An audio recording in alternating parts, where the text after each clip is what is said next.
I'm keen to see what Set Zero is going to play here because I don't think this is going to be a Medusa Lion lane. So it's going to need to be something that's also somewhat capable of going into the backlines. The Clockwork kind of springs to mind, considering Undying, Vengeful Spirit. I think you're totally happy with Dire hooking team either of back. those heroes.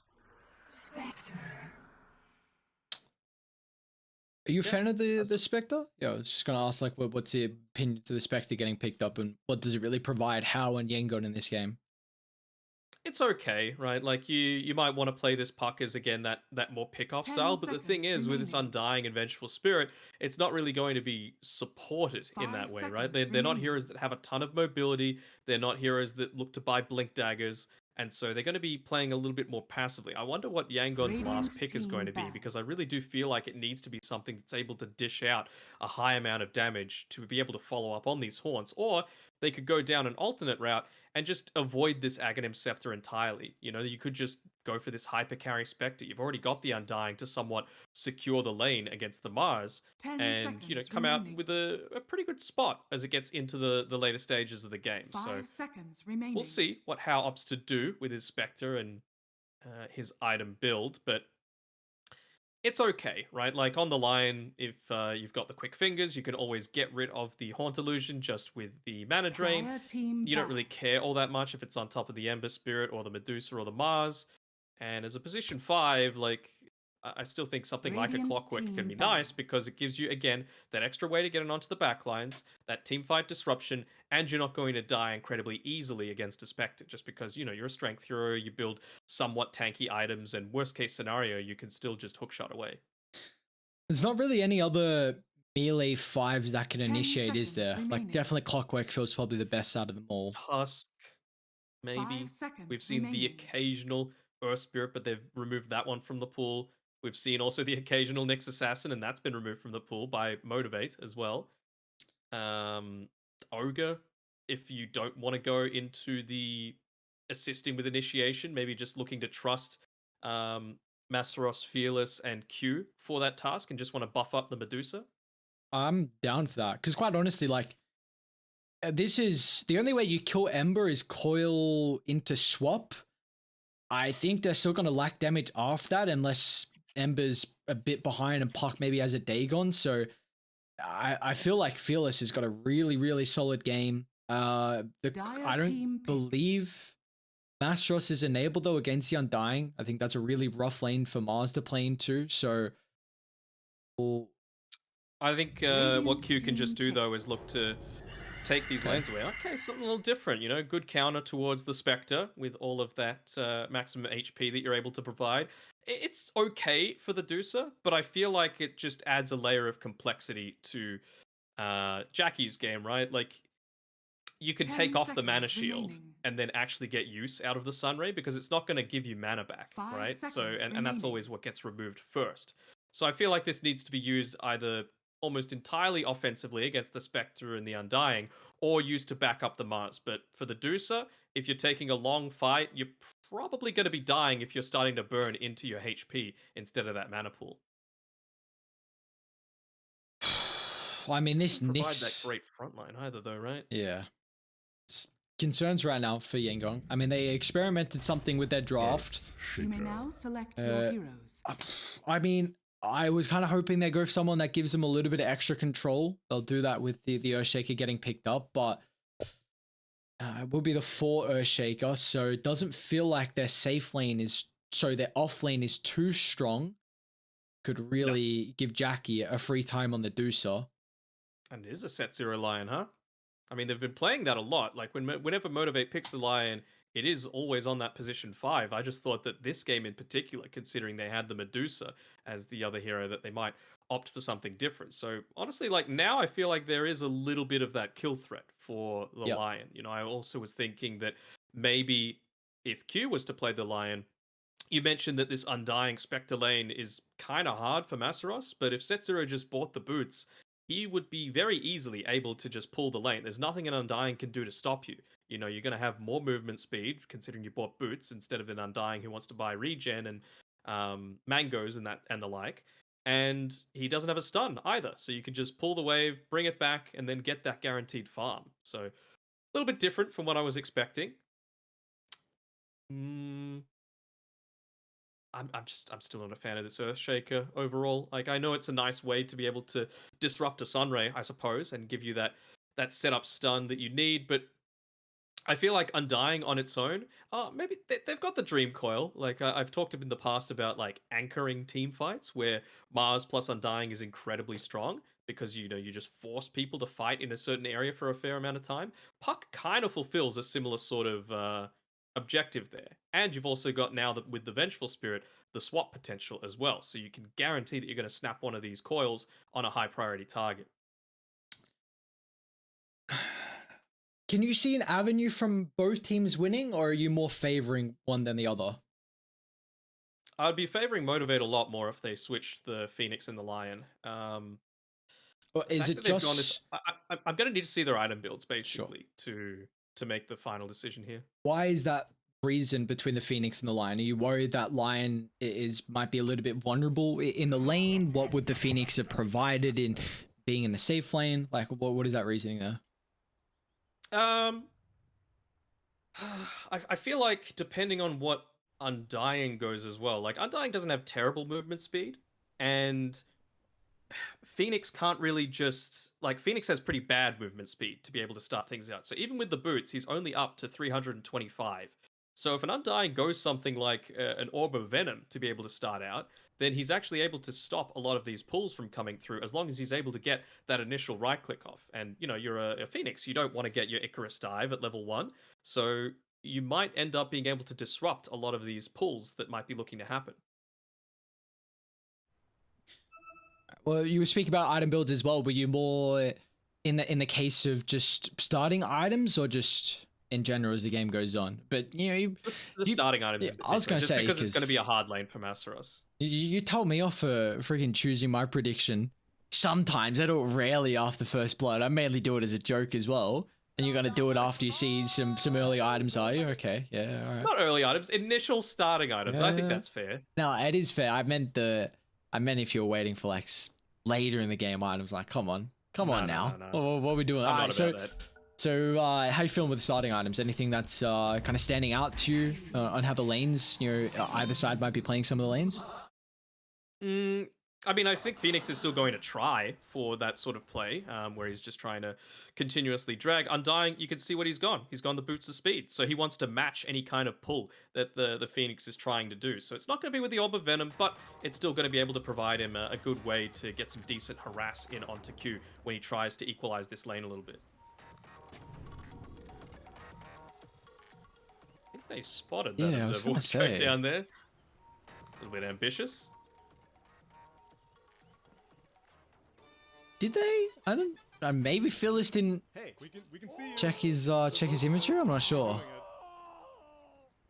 I think you kind of get a sense if there's ever a reason for someone to walk up that close, it's probably because they were warding. Like, maybe even if they didn't 30 see seconds young to PH battle. place it, they might have assumed that Zorain had it because he's got the boots of speed.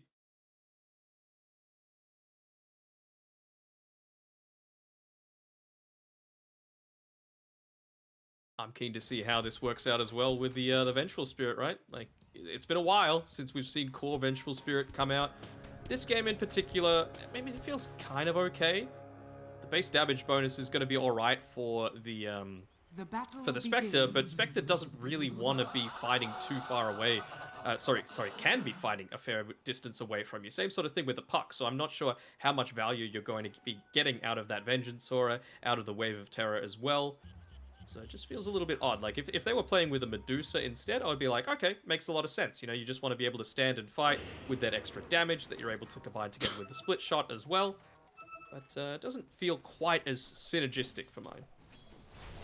Oh, I think we've seen Jackie and Motivate absolutely thrive with the Medusa, and I feel like this is something that's really enabled because of the hero pool of Fearless. I mean, he just loves these spirit heroes, ways to jump the backline further than what the Medusa can do. Because yeah, you like to be in the middle of the fight, but getting those really vulnerable supports in the back is a difficult task. And I feel like the Ember this game just synergizes incredibly well with Medusa and should fulfill that role. I mean, you know, stopping a blink from the Earthshake, or maybe, you know, before the Venge, you know, gets the Aghanims, just being able to kill her a couple times. So, and it looks like a goddamn free Ember game as well. So all eyes on Fearless. I mean, the look at this bot lane, it actually ended up being Set0 that came down here to join Masaros, wanting that ranged melee split, but not having the boots means that you're going to have a rough time of evening out this equilibrium. I mean, Zorain has done a good job of bullying out Masaros. Does he have any last hits at the moment? Just the 2 against the 7 from the Spectre, so I think you're totally happy with how this game has started on Zorain. Even looking to keep the lane pushed a little bit forward, might be able to get the pull off as well. Yep, very nice. I just want to see how Zorain positions himself as well, because they shouldn't have the freedom on Motivate to just walk through here and try and, you know, get this experience back, get some more of those last hits. I feel like as an Undying, you always want to be positioning yourself incredibly aggressively, especially in the super early stages of the game. Top lane Q.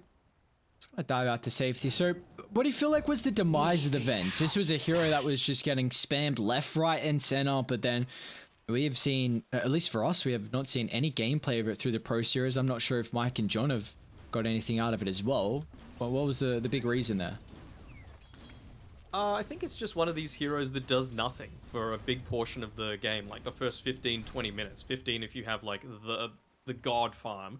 And then after that, sure, you have to play a lot more selflessly in being able to give up your life just to ensure some good team fights. But I feel like when it was previously being picked, these spirit heroes were just way too strong that they could run over your team before you hit that key timing and punish you too heavily. Maybe now that the spirits have become relatively weaker, we could start to see it start to come back into prominence a little bit. Do you feel like this is a game, though, where Motivate can really utilize the weakness from the Venge early as bottom lane? Zorain, unfortunately, is just going to kill off the Mars there. Masaros, we were highlighting. It's not going to be the funnest lane here versus the Undying. But, yeah, do you feel like Dire have a way to really put pressure on top of the greedy Vengeful Spirit? I mean, potentially, but that's kind of what the Undying is there for, right? Like, he's there to be able to make sure that that doesn't happen. He's basically like, a lot of people...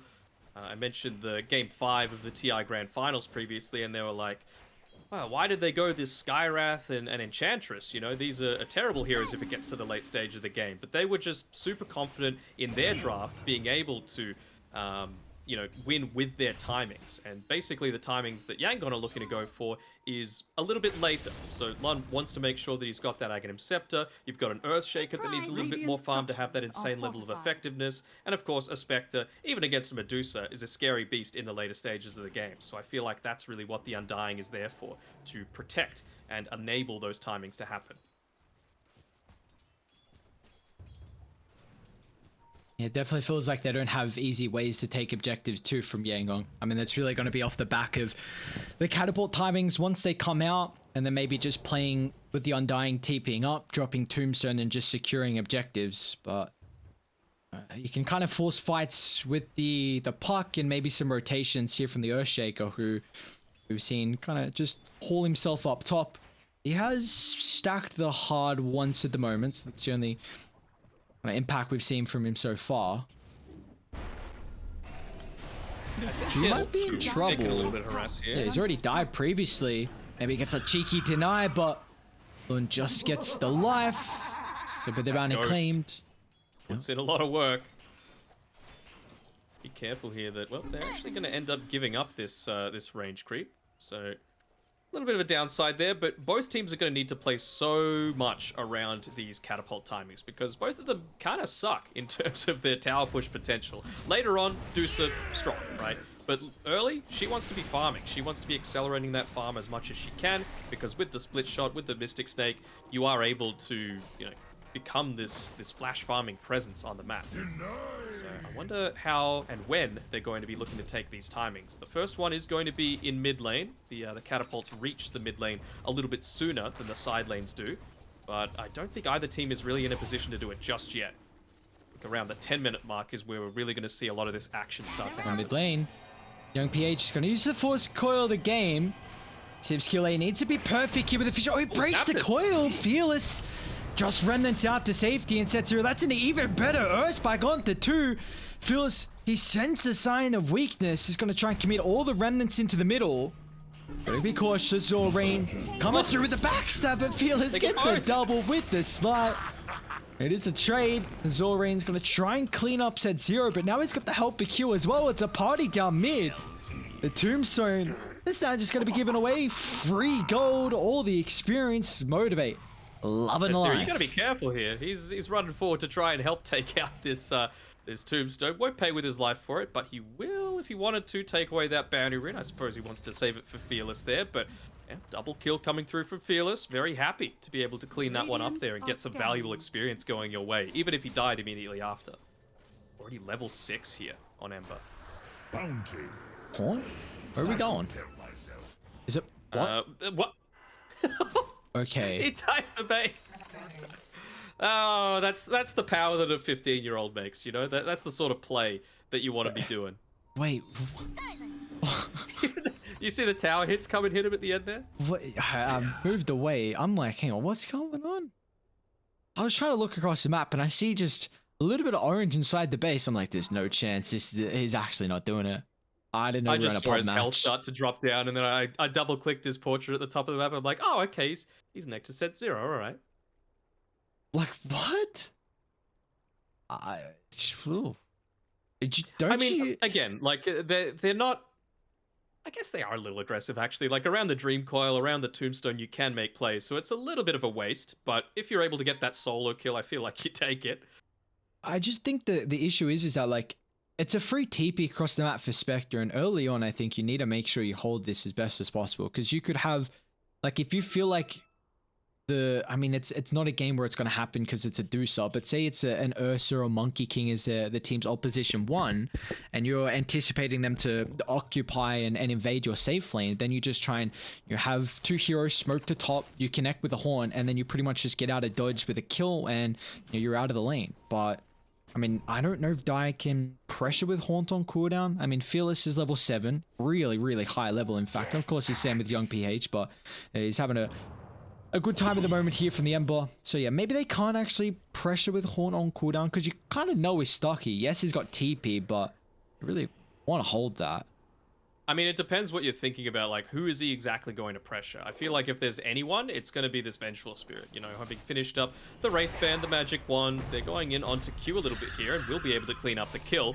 But, I mean, if you're able to slow down this timing that an Undying is trying to secure for the team, it's a big win, right? Like, you can trust the Medusa to deal with the Spectre in the later stages of the game, provided that, you know, Vengeful Spirit is still just farming, rather than having any kind of presence in these team fights. So yeah, if Fearless wants to make a rotation, it's going to be towards this top side of the map. 100%. I really want them to head up here as soon as Lion gets Finger of Death. I mean, that's still going to be quite some ways away, and this is maybe a bit of an issue in the Medusa. Like, yes, Jackie free farm this lane, but also someone like the Venge. I'll actually hold that thought. Bottom lane. Yeah, MG.Trust has got Arena and Spear available. Trying to find that perfect timing, and back to the northern wall here as the Arena crumbles at the remnants of Spectre's life, and a big kill to find. And you got all 3 cores top of the net worth here for Motivate, and they also are going to take this clear 1 tower top though. Yangon. Dire's top tower has fallen. He dropped the Tombstone there, so as soon and was walking underneath vision. So as soon as Zorain reveals away from the lane, they know that they're safe to make that kind of play happen. And you know, Masteros, despite being against this horrendous lane as a strength hero, he's still second on net worth. So big success coming through from him. And wouldn't have expected How to be so low. I mean, it's just another game where a team has not blocked any camps versus an ancient farmer. Like, I just...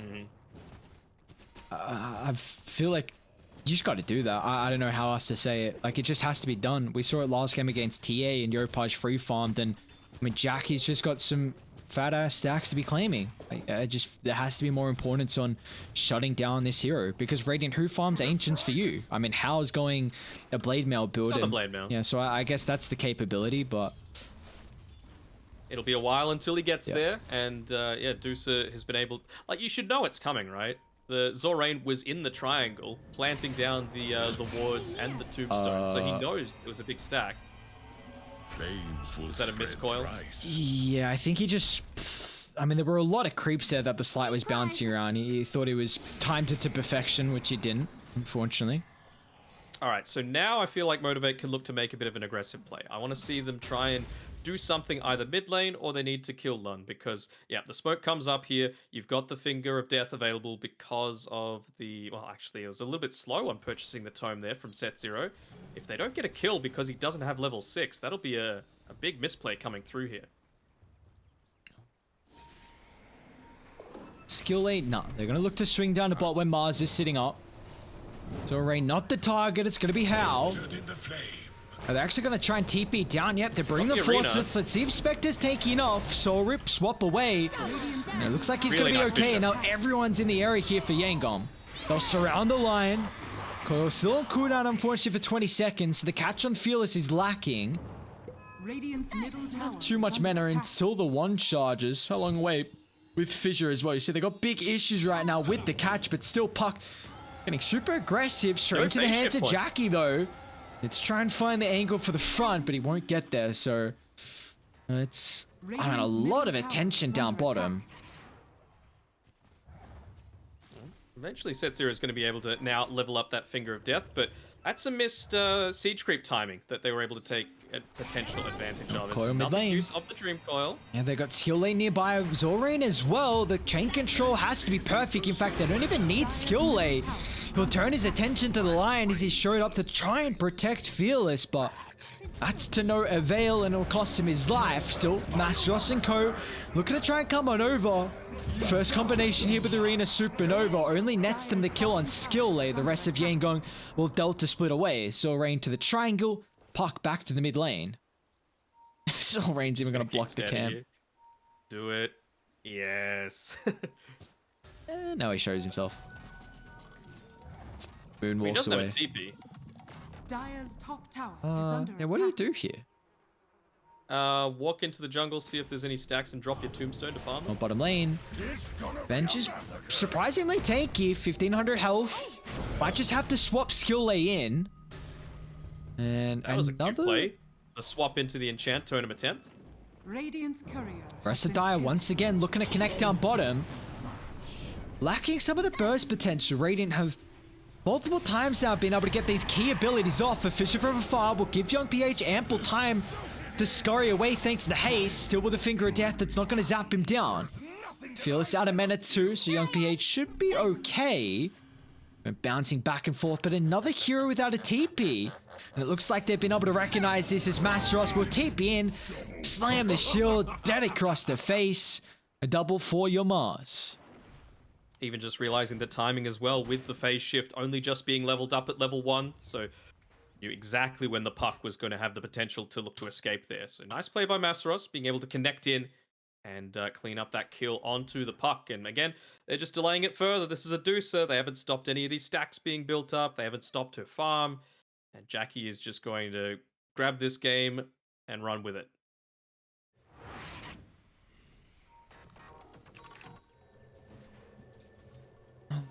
I'd say it's a much bigger deal for Yangon that they're not able to make these plays around the siege creeps though, right? Like the 10-minute one happened. It was when Motivate were trying to make an aggressive play, so I can understand that they would see that one as a win, but I feel like you also need to take something away from the other side of the map if you're only going to get, I think it was just Set Zero in response. MG.Trust gonna look to try and reveal the blink. They'll get the initiation. Set Zero's on the other side here. Has to be perfect, and once again, they're off the mark with a star. Now, this will give ample opportunity for Yangon to look to swing on over. It's a beautiful coil tombstone combination. They'll lay down all the abilities, but Jackie's still alive, and now the reinforcements have shown up. A supernova exploding on everyone with a backline. How somehow scurries out to safety, but the burn will tick over. A 2 for 2. Motivate Yangon still sticking around here. Who's got the better opening Radiant's to find the middle tower is advantage? under It looks attack. like that'll be all she wrote. I mean, both teams flexing some of their muscles, though, with their teamfight prowess. I'm liking this from Skill A as well. You know, you're in a pub with this Earthshaker on your team. He's only, what, 300 gold away from his Blink Dagger. He's just going to be sitting in a lane, farming, not being able to turn that team fight around. Instead, he looks to join. They get a double kill because of it, take that kill streak away from Masaros, and you're so much closer to being able to pick up some of that key farm.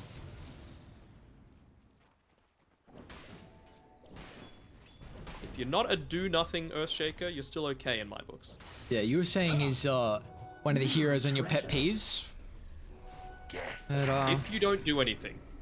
Skele is doing a lot, you know, he's part of a lot of these kills, 7 out of the 9 so far, constantly using the Echo Slam immediately when it's off cooldown, even trying to make these little play attempts alongside the Vengeful Spirit with the use of the swap. once they do complete the blink, this will give them more of an opportunity to kill off Fearless. Radiant's bottom mean, tower is under attack. 2 deaths at the moment, but Dire are scattered. Earthshaker is one of the best initiations versus Spirit heroes. You can fissure from in the tree line, or just drop the Echo directly on the head. There's a lot of Look options at this here. mid lane though, it's maybe a little bit fast Dire's there middle on tower young is PH. He under still attack. is able to keep the Siege Creep Radiant's alive for bottom now, tower is so that under it's able to attack. hit in Radiant's onto the bottom wave, but he tower has specifically fallen. made sure not to push the wave too quickly, so that this Siege Creep would at least get a few attacks in onto the tower.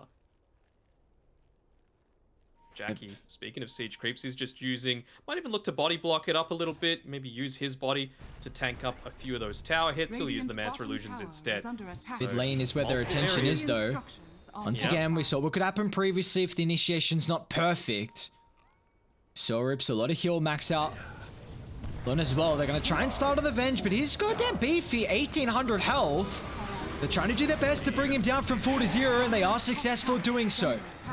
What's the consequence? A super defensive Nice ultimate super. from the Phoenix. Just going to give Fearless opportunity to stand his ground, and Amastros is in once again over the top of the tree line, gets rid of Zorain.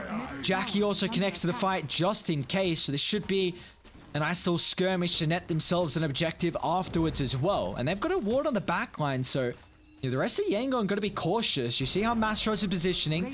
He's trying to find the angle.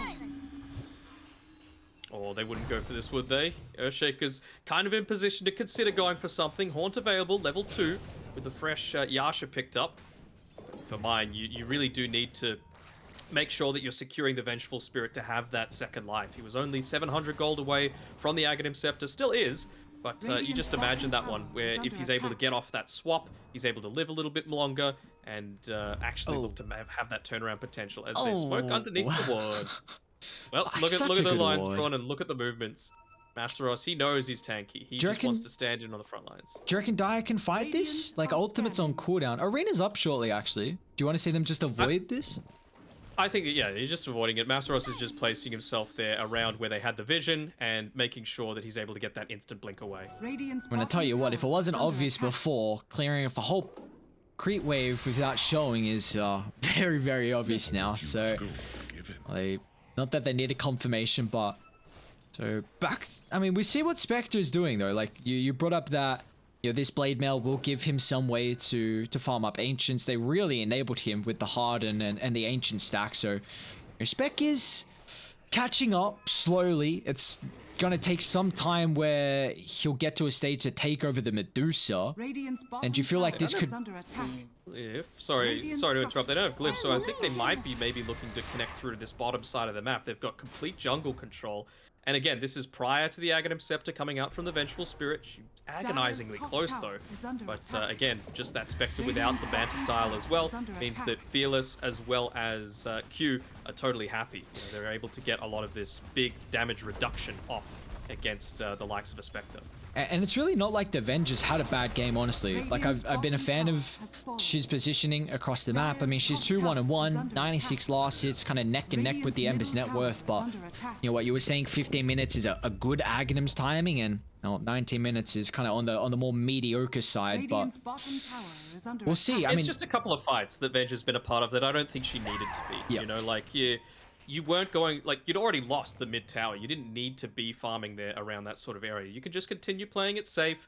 And if you had the Aghanim Scepter 1 fight earlier, you probably don't lose that tier 2 tower. You don't Radiant's lose your bottom outpost tower control is either. under So attack. just these small mistakes that they're making, I don't want to say it's not disastrous, because it could potentially be, now that they essentially can't farm inside their entire Oh, jungle. young PH. Are scanning. As soon as they see Potential, Lun. it's okay. Yeah, extra level 2, so the cast range buffed up. Oh, nice scan.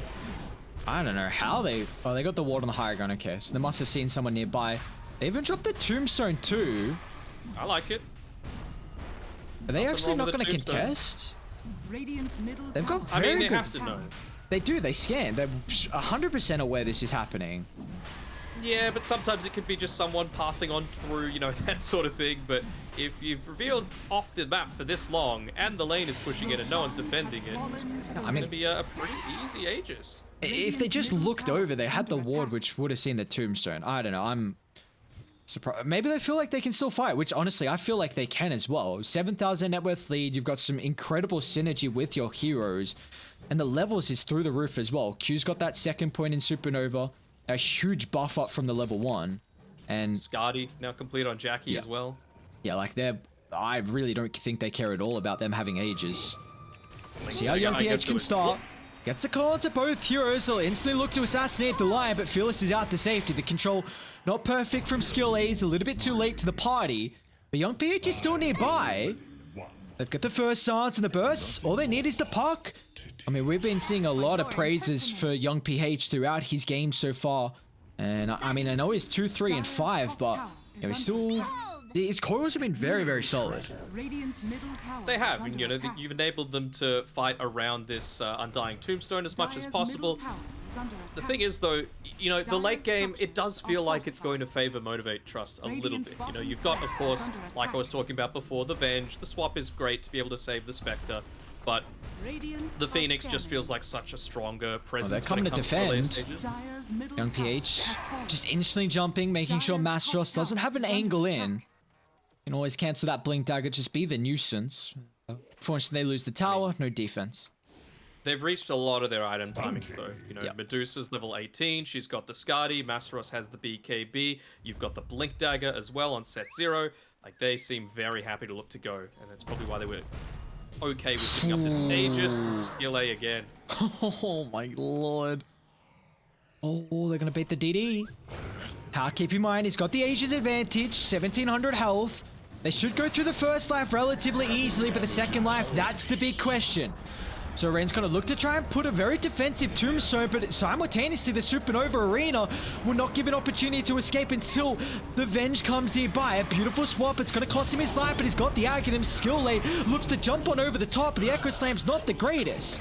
They're outside the fight, they'll Nice break ball. the coil, but the damage is not there at the moment. A 3-for-1 till the backline show up. Young PH, he's off to the eastern side. House still sticking around as well.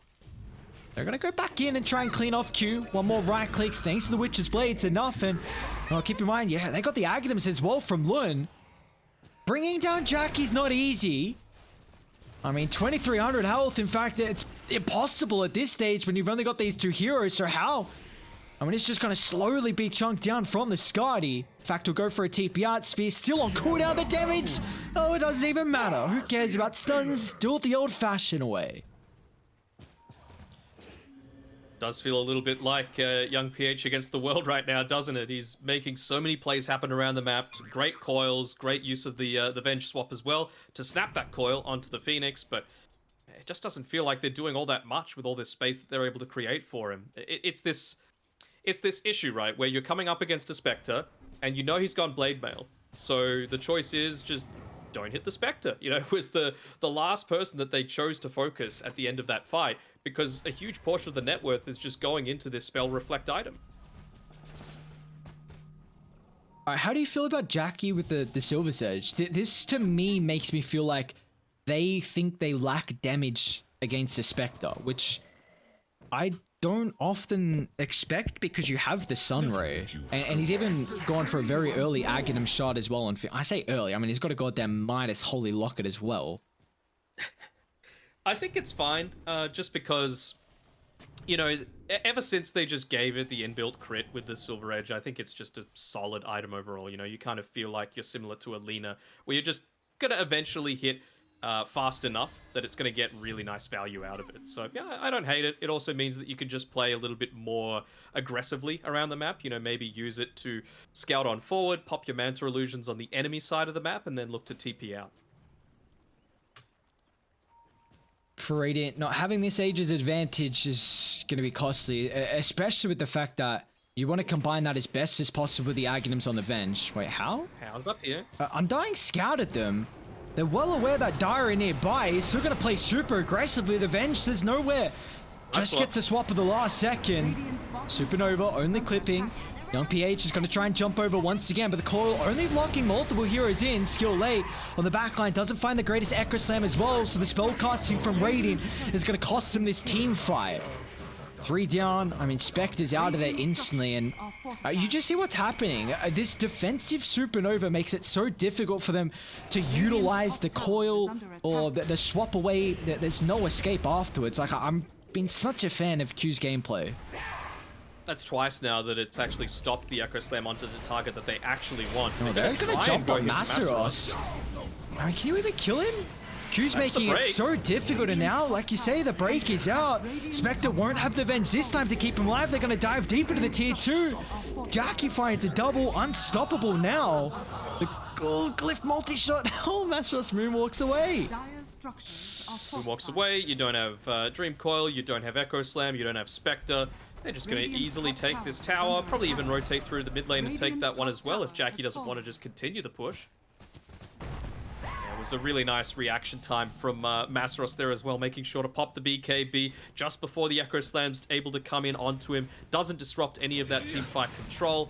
And yeah, Motivate, they're just taking a stronger and stronger position in this game. Jackie's farm is nuts. 9,000 net worth ahead of his closest competitor, Young PH. Yangon. Z0 is setting up on the puck at the moment. Chain control. Oh! Radiant's middle tower has fallen. Oh no. Okay. See, I don't hate the Kyra and Sanj build that he's going for on the puck, but I feel like if you're itemizing to prevent yourself from dying if you get caught, you're not going to come back into this game. I feel like he just needs to go all-out aggression because you're in a really losing position right now. Like, Deucer is incredibly farmed. You just need some way to try and burst down someone on the backlines. And you've already got the spell amplification from the Kaya. You've got the Essence Ring, which gives you that little bit of extra survivability. But you got to try and get it onto the backlines and take out the Phoenix or the Lion before these fights start. They'll get rid of the Undying before the fight starts. The lanes are not in a spot where they can utilize that pick off. It will at least give them some intel of a ward placement. So a pick for a strong observer ward, you'll take that. They're even going to butt heads into skill late too. So another one across the map that Motivate fine. I mean, they're just everywhere at the moment. And Yangon really struggling to get a foothold. 16,000 deficit. I'm in agreement as well with the puck. Like, a lot of the time when you're ahead, you want to itemize defensively because you already have this levels advantage, and there's a big reason why you just want to go defensive, make sure you survive and don't give away the lead. And when you're behind, once again, he was able to find him. It's got out the puck. This time he's going to not miss with the Earth Spike. He's just lacking a little bit of mana. But now that he finds it with the Sucky, he's not going to tick out too. Nice play. Oh, he's got a regen. No. Ah, Fearless. Okay, fine. Like, alright, I'll go back to base. But yeah, I want to see him get a Dagon on the puck. You just need to pop these people on the backlines somehow. And you've got the potential with the Haunt as well, just to immediately get in there, do a lot of the damage. Again, if you're this Phoenix, it'll become much more of an issue in 100 goals. Oh boy. Jackie Deucer, just another game where it takes the casualty. It's not fun to watch sometimes. Because big reason why he's known for one of the best Medusas. And again, it has to be said that Motivate play exceptionally well around it. I don't think he's actually had to use his Stone Gaze defensively yet this game either. Like, it's all been used offensively to try and stop TPs away. Radiant's middle tower is under attack. Just how they've been using their ability has been really, really cool to watch. Masaros, And they'll start with the swap. Radiant's middle barracks This are under BKB not going attack. to give him an opportunity to get out to safety. They're going to look to try and use this advantage here. Where's the open though? Glimmer, Setsuru's out. Now Jackie's Not just going to again. stand his ground and turn. An exceptional supernova in the middle of the fight. They're all turned to stone. They can't do anything. Backline puck is caught as well. Another disaster of a fight here from Yangon Galacticos. There's multiple buybacks, but their base is soon to be in shambles. It's all Motivate for this game one.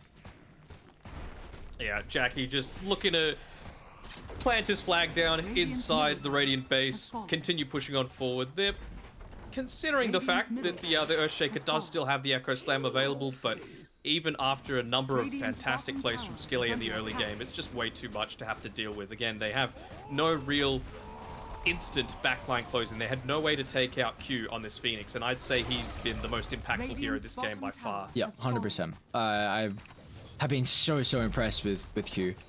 I mean, this Midas, I know you're not a fan of it sometimes, but You what don't he's, punish it. yep, you don't punish it. What he's done with all these items has just been incredible. Again, like, how he's been playing with Supernova as well, it's been more of like a defensive use through the early stages. That was really the first aggressive one with the arena we've seen. Like, it's just been the answer to Coil, or as soon as they swap away to make sure there's no pick off afterwards, is Top once again just sweeping from lane to lane. The pick-offs galore right now. Stack up the tally. And Masaros. No, I thought he was using Refresher just to make sure it doesn't get away, but now Felix comes on over.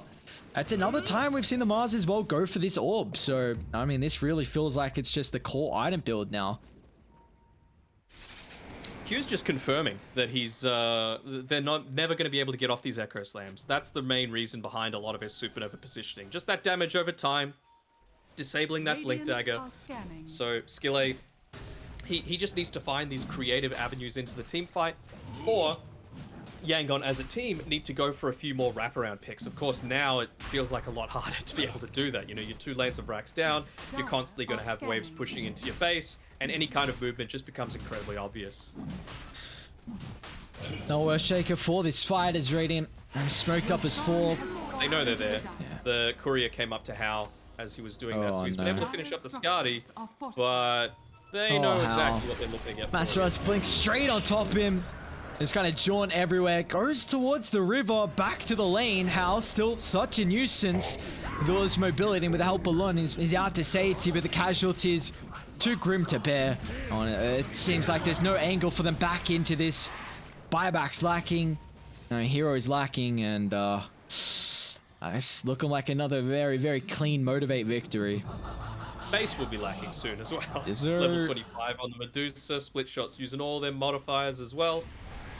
Jeez, he's 25 already. Oh my God. He's unkillable. Radiant structures are fortified. Radiant's All right. top Let's go, tower is Skill under A. attack. Someone go crazy. Force them to group Good up. luck, bro. 5-man Echo. This is it. Come on, baby. I know it's coming. I can feel it They in the don't need bones. to. They don't need to Radiant's clump up. top tower How has far away they are. They are so far away. I mean, they're going to kill heroes faster before die get... Like, there you go. Lun's almost dead. Alright, well, they jumped the line. Just sold the moment from Skill A. How... I mean, no accept the game, so he couldn't follow up. They lose the Earthshaker Revenge as well, and yep, they'll call it. Yangon get absolutely wiped in this game 1.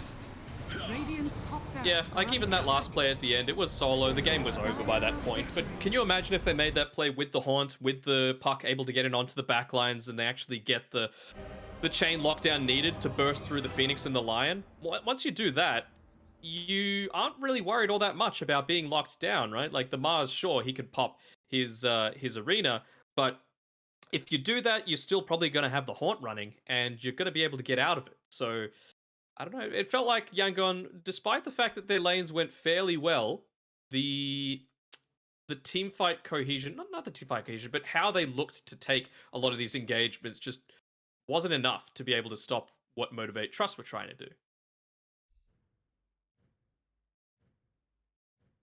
I gotta go back to as well what we were speaking about in our last game. The fact that teams are not putting enough emphasis on blocking camps. I mean, Medusa just... I gotta stop seeing it. I just gotta stop seeing it. You gotta block the Ancients, you gotta block the Heart.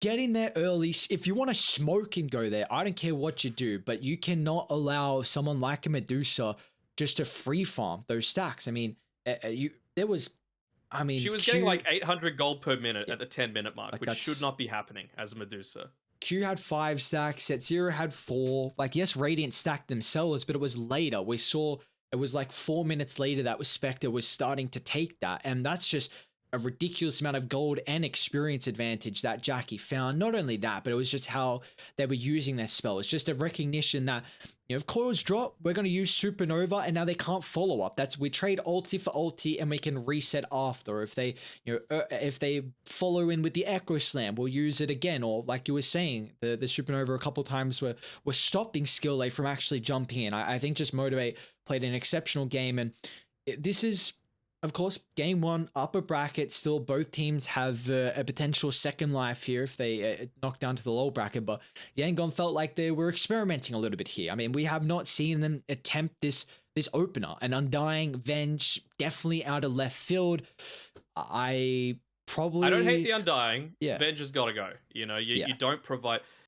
They needed Skill A to hit the perfect combos. Young PH hit a lot of those dream coils. There were a couple of whiffed ones, but he hit the majority of them, right? But you just didn't have that extra layer of control that you needed. It was all single target, and you just compare that to the Mars. If Masaros lands a spear, might be single target, but you've still got the arena that holds in multiple different units. So it just felt like the Venge was there for a very narrow purpose, and it wasn't even synergizing really well with the core that you had in the Spectre, because like I said, Spectre kind of wants to be on the backlines taking care of those. You're not going to be benefiting from the Vengeance Aura.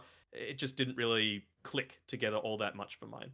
Yeah, we saw in the last series that Boom put a lot of emphasis on banning out Alacrities here in the first phase, and in this game one, Motivate, they're like, okay, we're going to get rid of the Tide and the Monkey King, an opener that we've seen a really decent amount here from Yangon. They've had a lot of success with it, but they just get rid of it. Like, all right, this is their comfort, their bread and butter. Make sure they don't have this comfort in game one. And now I am going to pay attention to if Yangon, if they go for first pick. I'm not sure if they're priority or not, but honestly, if they have first pick, maybe it just gives them an opportunity to get one of those heroes that they're looking for, because you can't ban everyone out.